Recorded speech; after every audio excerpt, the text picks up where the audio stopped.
Di sini kita akan membahas bagaimana menjadi seorang pemimpin pembelajaran dalam pengembangan sekolah.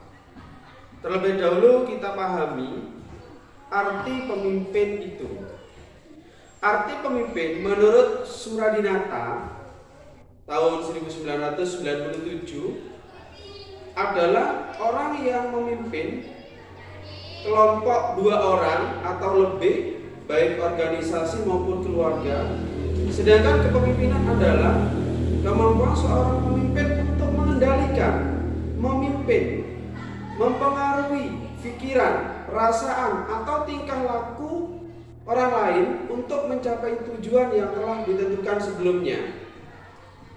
Kepemimpinan merupakan suatu kemampuan yang melekat pada diri seseorang yang memimpin, yang tergantung dari macam-macam faktor, baik faktor internal maupun faktor eksternal. Pemimpin jika dialih bahasakan dalam bahasa Inggris menjadi leader, yang mempunyai tugas untuk lead atau memimpin anggota di sekitarnya. Sedangkan makna lead adalah satu, L, dari ambil kata L, depannya adalah loyalty. Seorang pemimpin harus membangkitkan loyalitas rekan kerjanya dan memberikan loyalitasnya dalam kebaikan. Yang kedua adalah E, educator. Seorang pemimpin mampu untuk mengedukasi rekan-rekannya, sehingga seorang pemimpin itu memberi pelajaran bagaimana menjadi pemimpin yang baik, bagaimana memimpin suatu organisasi, rekan sejawat dan organisasi yang dipimpinnya dengan baik supaya berjalan dengan lancar dan mencapai tujuan yang diharapkan bersama. Kemudian yang ketiga adalah A, advice, atau memberikan saran dan nasihat dari permasalahan yang ada, sehingga seorang pemimpin itu nanti diharapkan dapat memberi nasihat, memberi saran kepada anak buah atau relasi untuk menjadi seorang leadership yang bagus, sehingga tercapai sebuah tujuan bersama. Kemudian yang keempat dari kata lead tadi adalah disiplin. Nah, disiplin di sini memberikan keteladanan dalam berdisiplin dan menegakkan kedisiplinan dalam setiap aktivitasnya. Nah, kata disiplin di sini sangat luas. Disiplin harus dimulai dari diri sendiri, dimulai dari seorang leader, seorang pemimpin itu sendiri. Sehingga pemimpin dalam sebuah perubahan adalah pemimpin yang mampu merubah dirinya sendiri untuk disiplin dulu sebelum kita mendisiplinkan anak buah, mendisiplinkan relasi. Seperti itu, sehingga disiplin itu harus dimulai dari dalam diri kita sendiri kalau kita mau menjadi pemimpin perubahan yang berjiwa besar dan mampu mencapai tujuan yang akan kita inginkan.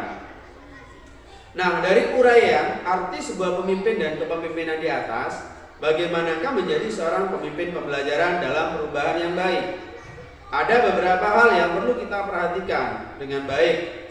Ya, diantaranya yang pertama adalah keterampilan pengambilan keputusan. Dalam keterampilan pengambilan keputusan, seringkali berbagai kepentingan saling bersinggungan. Kepentingan antar teman, kepentingan pribadi, itu saling bersinggungan di dalamnya. Sehingga kita merasa tidak nyaman kalau kita tidak mempunyai sebuah dasar pengambilan keputusan yang baik. Dan ada pihak-pihak yang akan merasa dirugikan, pasti. Karena sebuah keputusan itu tidak akan menguntungkan semuanya, pasti ada satu yang dirugikan atau tidak puas atas keputusan yang telah kita ambil. Nah, di sini peran pemimpin bagaimana mengambil keputusan yang didasari oleh keputusan yang harus seimbang. Kalau memang itu betul, kita harus memutuskan bahwa itu benar. Nah, perlu diingat bahwa pengambilan keputusan adalah suatu keterampilan. Semakin sering kita melakukan, maka semakin terlatih, semakin fokus, dan semakin tepat sasaran. Sehingga kita sebagai pemimpin pembelajaran dalam sebuah perubahan besar, itu kita harus sering berlatih membuat sebuah keputusan yang tepat, keputusan yang bijaksana, Keputusan yang bagaimana keputusan kita itu bisa diterima oleh semua pihak. Seperti itu. Sesulit apapun keputusan yang harus diambil untuk permasalahan yang sama-sama besar, sebagai seorang pemimpin, kita perlu mendasarkan keputusan kita pada 3 unsur.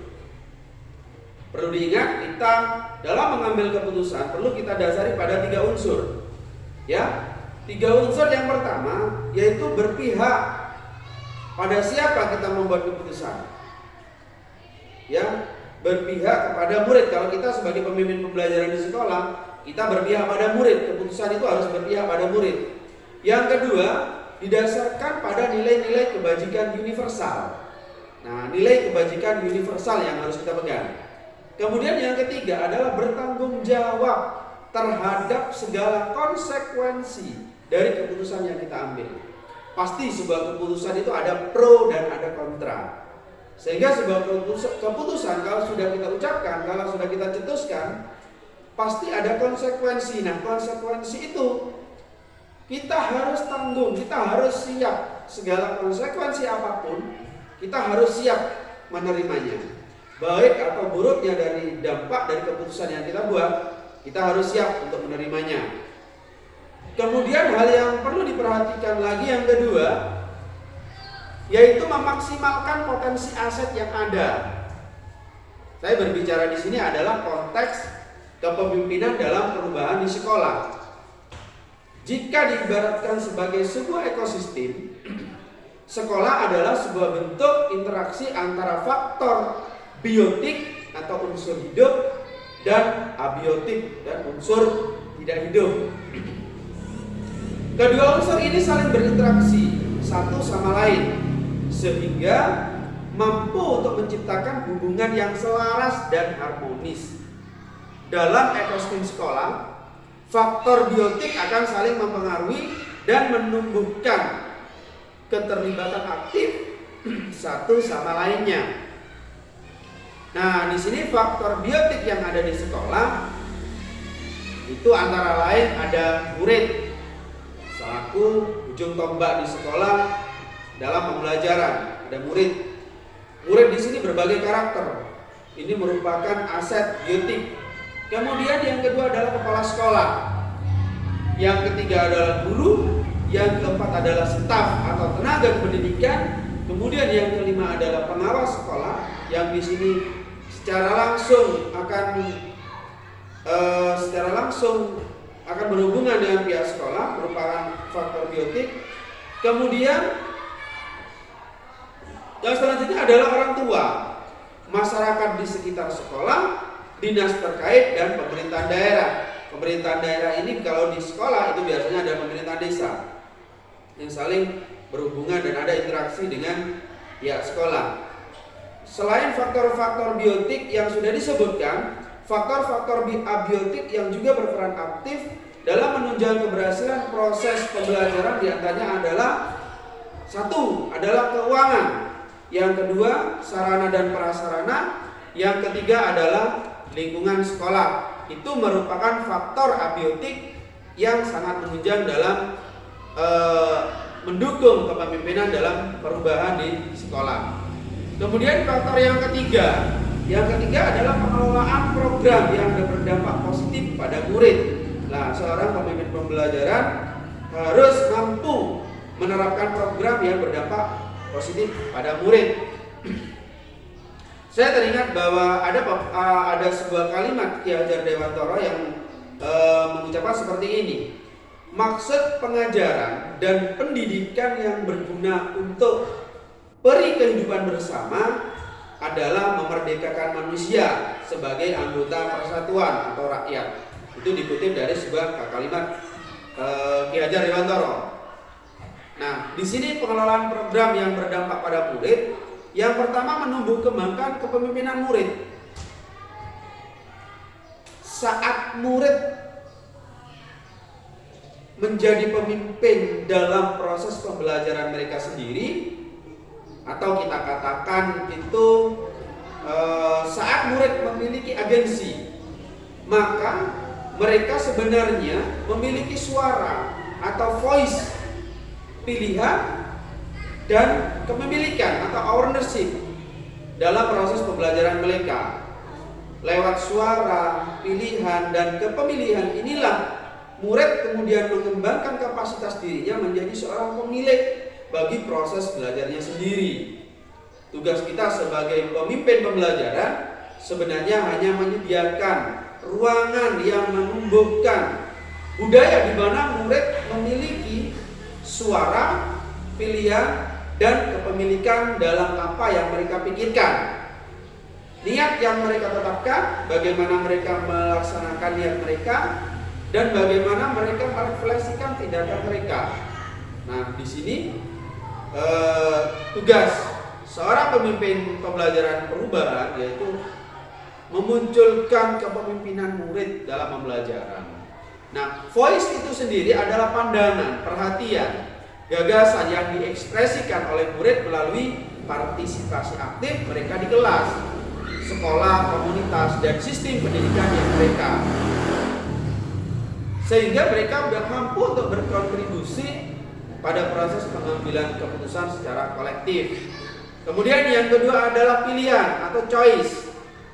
Adalah peluang yang diberikan kepada murid untuk memilih kesempatan dalam ranah sosial lingkungan di sekolah.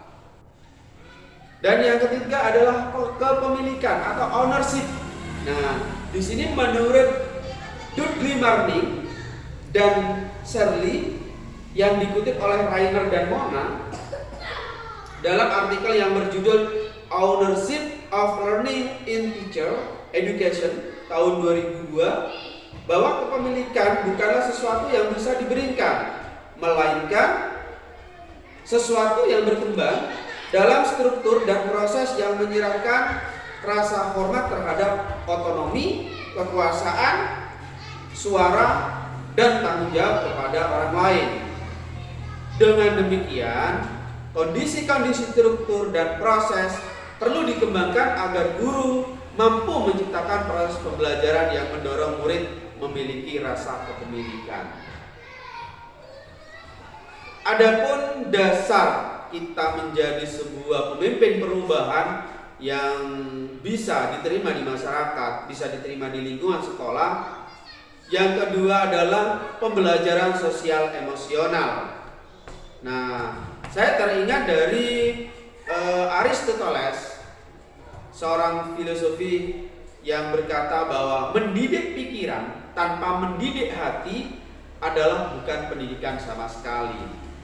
Jadi mendidik pikiran tanpa mendidik hati adalah bukan pendidikan sama sekali. Itu adalah kata mutiara dari Aristoteles, seorang filosofis.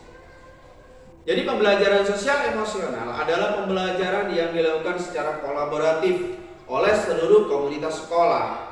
Proses kolaborasi ini memungkinkan anak dan orang dewasa di sekolah memperoleh dan menerapkan pengetahuan, keterampilan, dan sikap positif mengenai aspek sosial dan emosional yang dapat mencakup 5 hal. Ada 5 hal yang dilakukan yang dapat dibentuk oleh pembelajaran sosial dan emosional di sini. Yang pertama adalah kesadaran diri. Kesadaran diri mencakup memahami, menghayati, dan mengelola emosi. Kemudian yang kedua adalah pengelolaan diri. Pengelolaan diri menetapkan dan mencapai tujuan yang positif. Yang ketiga adalah kesadaran sosial dari seorang pemimpin pembelajaran, merasakan dan menunjukkan empati pada orang lain. Kemudian yang keempat adalah keterampilan berelasi dari seorang pemimpin pembelajaran. Pada sebuah perubahan itu harus mempunyai keterampilan berelasi, membangun dan mempertahankan hubungan yang positif, ya, dengan lingkungan sekolah, dengan lingkungan luar sekolah. Kemudian yang kelima adalah pengambilan keputusan yang bertanggung jawab. Jadi seorang pemimpin pembelajaran dalam sebuah perubahan itu harus mempunyai suatu keterampilan membuat keputusan yang bertanggung jawab. Jadi segala resiko dari keputusan itu harus ditanggung dan dihadapi sendiri. Nah, dari uraian yang saya jelaskan di atas, bahwa kita ambil satu benang merah, satu dasar untuk menjadi sebuah pemimpin perubahan yang dapat diterima di semua lini, Yang pertama itu pemimpinan harus memiliki attitude yang tidak nyeleneh. Yang kedua, seorang pemimpin itu harus terbuka untuk mendengarkan masukan dari orang lain, walaupun itu masukan yang baik dan masukan yang tidak baik. Kita harus bisa menerima dengan lapang dada. Kemudian yang ketiga, yaitu memiliki hubungan dengan orang lain yang bersifat menguntungkan kedua belah pihak, tidak menguntungkan satu pihak. Kemudian yang keempat, yaitu selalu belajar dari lingkungan sekitar. Yang kelima, memiliki wawasan luas dan tidak pernah berhenti belajar. Itu adalah seorang pemimpin pembelajaran. Yang keenam adalah terlihat menonjol dari orang lain. Jadi mempunyai kelebihan yang ditonjolkan, kelebihan yang positif. Kemudian yang ketujuh, yaitu tidak menutupi kesalahannya. Kalau dia berbuat salah, dia selalu terbuka untuk menerima kritikan, masukan bagaimana menjadi seorang pemimpin yang betul, yang benar, yang kembali ke jalannya. Seperti itu. Kemudian yang kedelapan adalah tidak pernah lupa untuk memberikan apresiasi terhadap prestasi orang lain, terutama bawahan. Selalu memberikan apresiasi, reward, baik berupa ucapan, baik berupa tindakan, berupa barang. Nah, kita harus selalu memberikan reward, ucapan, apresiasi terhadap bawahan, sehingga bawahan itu akan termotivasi, akan merasa bahwa pekerjaan yang dilakukan adalah diperhatikan. Kemudian yang 9 adalah memiliki kecerdasan emosional yang tinggi, jadi tidak mudah emosi, bisa mengontrol emosinya, bisa mengontrol situasi. Kemudian yang terakhir, yang 10, seorang pemimpin pembelajaran itu tidak pernah ragu dalam membuat sebuah keputusan. Intinya jarang ragu dalam melakukan tindakan. Dia akan pasti. Sehingga anak buah itu mengikuti yakin dengan sebuah langkah atau program yang ditunjukkan oleh seorang pemimpin perubahan. Semoga artikel yang sedikit ini dapat menginspirasi Bapak dan Ibu sekalian bagaimana menjadi pemimpin yang diidamkan oleh anak buah dan orang lain. Ada sebuah kalimat mungkin bisa direnungkan ketika mau tidur, bahwa pemimpin yang hebat itu tidak lahir dari sekumpulan orang-orang hebat, tetapi pemimpin yang hebat itu lahir dari jiwa yang penuh semangat dalam menciptakan perubahan. Terima kasih atas perhatiannya. Apabila ada kata atau ucapan dalam konten ini yang kurang berkenan, saya hanyalah sebuah debu kecil. Saya hanya setetes nila yang ingin memberi warna pada dunia kepemimpinan. Saya Suwanda, mahasiswa Magister Universitas PGRI Kanjuruhan Malang, mengucapkan wassalamualaikum warahmatullahi wabarakatuh.